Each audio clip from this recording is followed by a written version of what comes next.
Bonjour Lionel, bienvenue sur Cyclisme Actu. Ça fait un petit moment qu'on vous avait pas eu à notre micro. Pour commencer déjà, comment ça va? Ça va très bien, merci. Oui, en effet, ça faisait à peu près 4 ans, puisque la dernière fois que j'étais intervenu auprès de Cyclisme Actu, c'était avec le projet de la Chine. Et donc, ça fait 4 ans. Mhm. Justement, est-ce que vous pouvez un peu nous parler de votre actualité qui a subi un petit rebondissement ces dernières semaines? Oui, en effet, j'étais très bien en Chine. On avait comme objectif de faire un nombre de points suffisant pour participer aux Jeux Olympiques de Paris, ce qui a été fait. Quand on revenait de loin dans la mesure où le Covid était passé par là et le pays avait été fermé pour plusieurs années. Donc c'était intéressant. Et puis après, on a rebondi sur un autre projet avec le championnat d'Asie au mois de janvier-février cette année. Et on a également gagné avec Liu Xianjing. Et puis au fur et à mesure de la saison, j'ai découvert qu'il y avait une compétition qui s'appelait les China Games. Donc en fait, c'est une compétition qui a lieu tous les 4 ans et qui est courue à travers les provinces.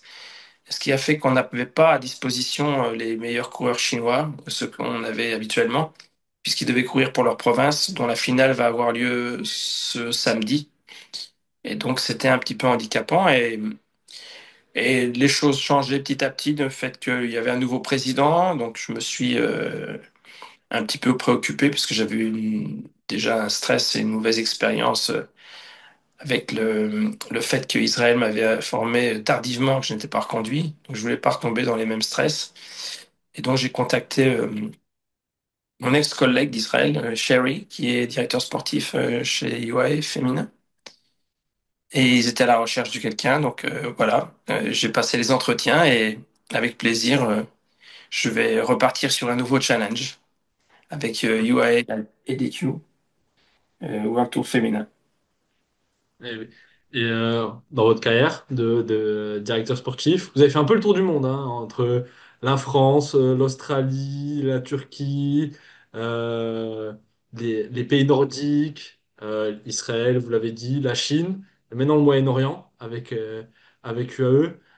Pourquoi? C'est une envie vraiment particulière de visiter un peu tous les contrées de cyclisme, ou c'est un peu au fur et à mesure ça s'est fait comme ça?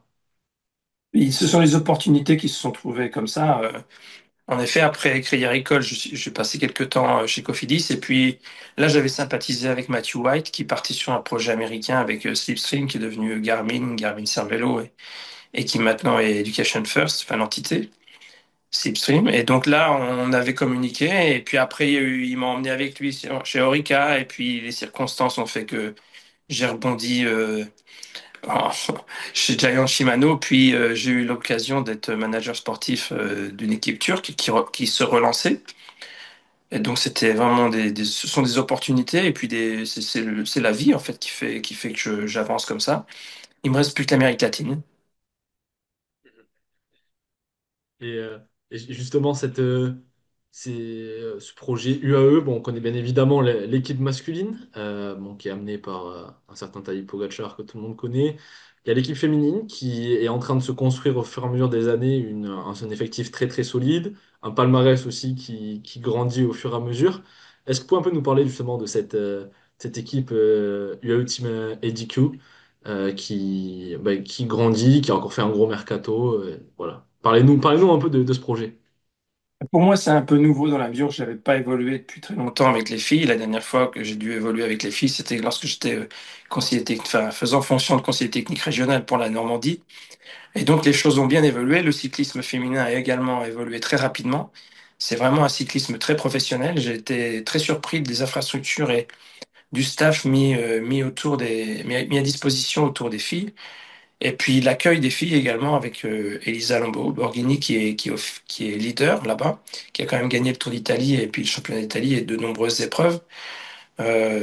Donc c'est tout nouveau, mais il y a une vraie volonté de faire partie des premières équipes au monde. Là pour l'instant ils sont troisième au niveau du ranking,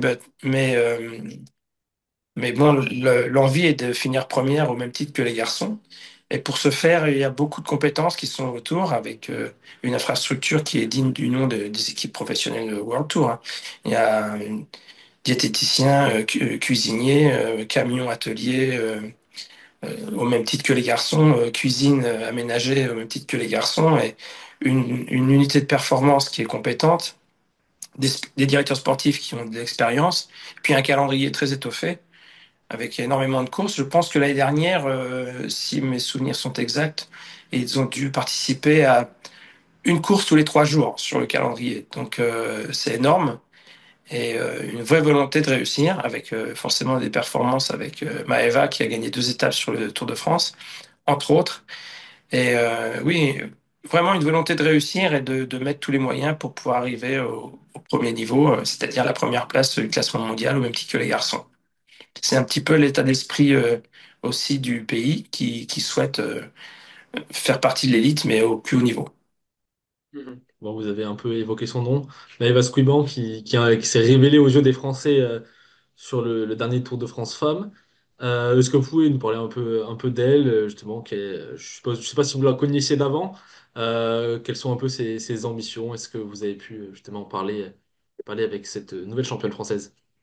Ouais, c'était assez bref dans la mesure où il y avait beaucoup d'activités. Et moi, je fais connaissance avec toutes ces filles. Et en effet, Maëva fait partie des coureurs dans lesquels je serai le directeur sportif le plus direct pour les contacts. Et oui, elle a de grosses ambitions. Et, oh, bien évidemment, elle reporte ses ambitions sur le Tour de France. Elle me disait que pour elle, les victoires d'étape sont beaucoup plus significatives qu'une place dans les 10 premières. Donc, elle souhaite rebondir et renouveler l'expérience parce que c'était une grosse émotion et elle souhaite revivre les mêmes choses. Et elle aimerait un jour, si l'organisateur du Trobroléon nous écoute, qui est une épreuve également féminine puisqu'elle est de Brest et qu'elle adorerait participer au Trobroléon féminin s'il existe. Donc oui, c'était très très sympa, très ouverte. Mais dans l'ensemble des filles était l'accueil était très sympathique. Vraiment, j'étais surpris par l'ambiance du collectif, euh, un peu différent des garçons où il y a, mais vraiment très agréable. Moi, justement, qui avait connu un peu le cyclisme masculin, surtout en grande partie, et un peu aussi le cyclisme féminin, comme vous l'avez évoqué. Quelles sont les différences un peu? Quelle est aussi l'évolution au fur et à mesure des années du cyclisme féminin? Est-ce qu'il y a ouais, deux, trois points enfin, qui vous ont vraiment marqué? Par rapport au cyclisme féminin que j'ai connu quand j'étais CTR, enfin, au comité de Normandie, il y a une grosse évolution dans la mesure où il n'y avait pas d'équipe professionnelle à cette époque-ci. Et là, on voit qu'il n'y a rien à envier aux équipes World Tour, hein. C'est la même organisation avec la même déclinaison et le même staff et aussi une volonté professionnelle avec des stages en altitude et une attente forte sur certains objectifs comme le Tour de UAE, évidemment, et le Tour de France, le Tour d'Italie et toutes ces épreuves World Tour.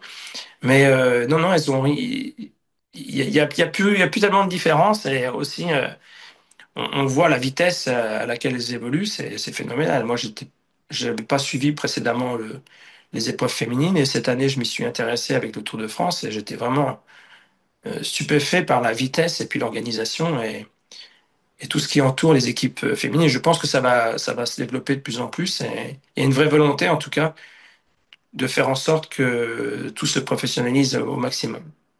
Mhm. Pour revenir un peu sur le cas du AE, on a eu une interview de Benoît Cosnefroy récemment qui évoquait le fait qu'il savait qu'en signant chez UAE, il y aurait des critiques, normalement, notamment en France. Est-ce que pour vous, c'est rentré en compte dans votre choix ou pas du tout?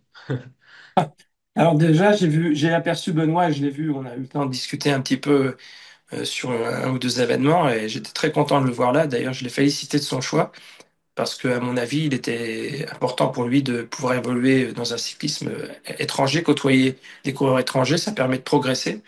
Ça permet aussi de progresser dans l'anglais, donc ce qui n'est pas une mauvaise chose pour l'avenir.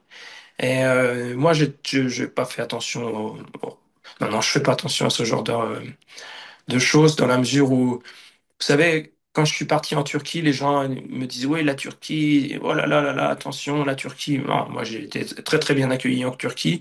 J'ai eu aucun problème. J'ai trouvé ça un pays magnifique.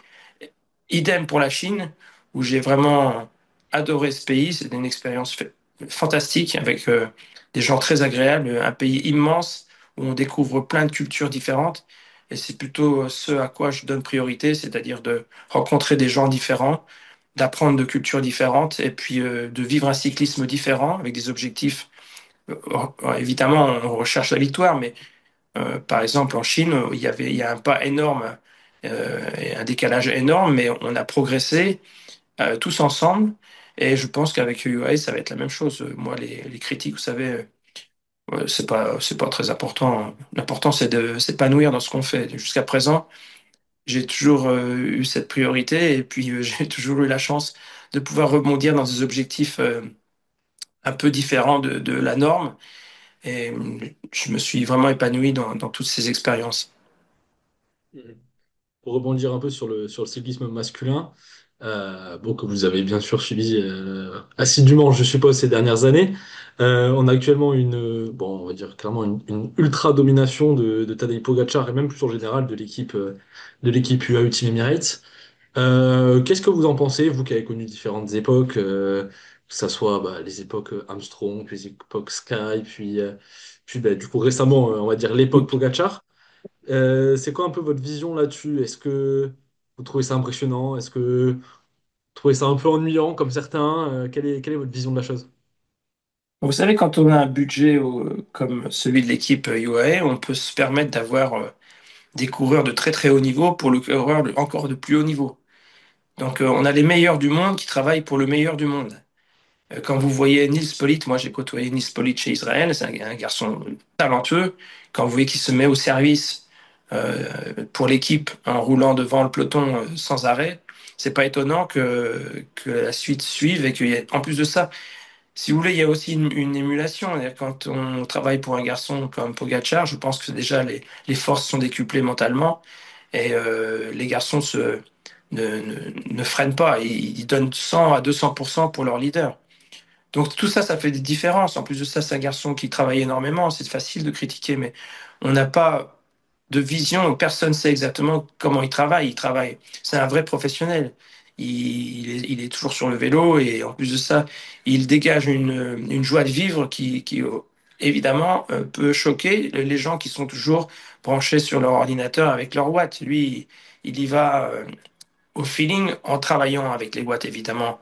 euh, en arrière-fond, mais il exprime un cyclisme plein de joie et plein de surprises. Donc moi, je trouve ça fantastique. Et je trouve que Benoît a fait un très très bon choix en allant là-bas. Je pense qu'on va voir du très grand Benoît qui va s'installer dans la dynamique de l'équipe UAE. D'ailleurs, chez UAE, on commence à avoir une vraie petite colonie française entre les Sivakov, les Cosnefroy, vous, Maëva Squiban chez les femmes, même chez UAE, chez les jeunes, on a Hugo Fabrice qui est là. C'est quoi? Il y a une nouvelle colonie française aux Émirats? Ah ben, ils sont ouverts surtout, donc ils prennent. Il n'y a pas de problème. Les portes sont ouvertes à nous de nous engouffrer dedans et puis de prouver qu'on est aussi bon que les autres. Il n'y a pas de raison. Je pense qu'ils font pas ils font pas de ségrégation et ils font pas de sélection en fonction des nationalités. Ils font en fonction des aléas et des opportunités. Donc, je trouve ça très très bien. D'ailleurs, j'ai toujours évolué depuis longtemps dans des équipes pluriculturelles et je trouve ça plus enrichissant et plus. Il y a une remise en question et c'est très enrichissant. Pour revenir sur un peu plus sur un sujet franco-français, on a eu une saison bon, que certains considéraient comme mitigée, d'autres comme réussie de nos athlètes français. En général, c'est quoi un peu votre vision sur le cyclisme français, sur comment il a évolué, que ce soit déjà récemment, sur les 4 5 dernières années, mais aussi par rapport à une époque dans les années 90, des années 2000. C'est quoi un peu votre point de vue en général, tout simplement, sur le cyclisme français? Moi, je suis pas trop bien placé pour répondre à la question, dans la mesure où les 4 dernières années, j'étais immergé, j'étais vraiment à 100% en Chine, et donc j'avais un autre projet, c'était un autre cyclisme. Ce que j'ai pu voir, c'est que on a vu un Vauquelin très très très performant, avec beaucoup d'enthousiasme. Donc c'est la preuve que l'enthousiasme donne aussi de la force, puisque il a fait un Tour de France extraordinaire. Et puis, on a eu aussi les Jeux Olympiques avec les deux coureurs français, dont le Breton, comment s'appelle-t-il Quentin déjà? Madouas.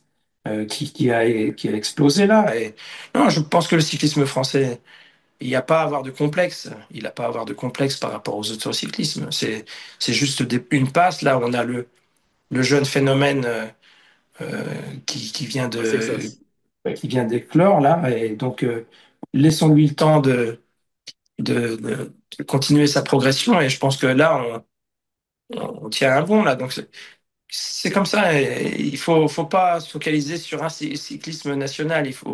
Le cyclisme maintenant, il est international. Donc, français, pas français, peu importe. L'important, c'est que le spectacle soit beau et puis que qu'on puisse avoir envie de faire du vélo et puis qu'on puisse continuer dans cette dynamique où on regarde la télévision avec envie et puis qu'on puisse faire venir des jeunes coureurs sur le vélo. Eh bien, merci beaucoup Lionel pour cette interview pour Cyclisme Actu. On vous remercie. On vous souhaite bien sûr plein de succès pour votre passage chez UAE Team EDQ. Et voilà, merci. Merci à vous. Merci. Au revoir.